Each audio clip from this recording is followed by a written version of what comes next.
বেলকনির পাশেই কিছু কচু গাছ উঠেছিল, তো ভাবলাম শাক রান্না করা যাবে না, শাক রান্না করলে হয়তো সবার পাতে হবে না, তাই ইউনিক টাইপ কিছু ট্রাই করলাম।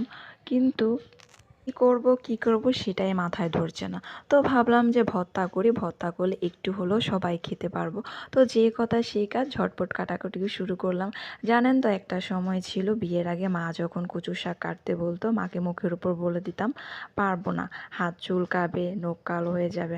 আর এখন বিয়ের পর মোটামুটি সব কিছুই পারি, না পারলেও করতে পারি। তো এখানে আমার মোটামুটি কচু শাক কাটা শেষ।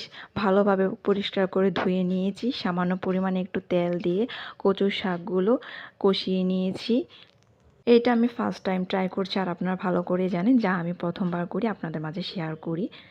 কেন জানি মনে হলো যে ভর্তার সাথে একটু মাছ টাইপ কিছু থাকলে আরও ভালো হয়। আমার চিংড়ি মাছ ছিল না, সেক্ষেত্রে আমি তেলাপিয়া মাছ এক পিস নিয়েছি।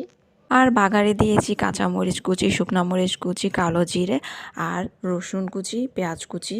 আগে থেকে ব্লেন্ড করে রাখা কচু শাক, স্বাদ পরিমাণ মতো লবণ, হলুদের গুঁড়া, উল্টে পাল্টে ভালোভাবে একটু কষিয়ে নিলাম। এখানে ফ্লেভারটা ভালো আসার জন্য আমি ধনেপাতা বেশি করে ছিটিয়ে দিয়েছি।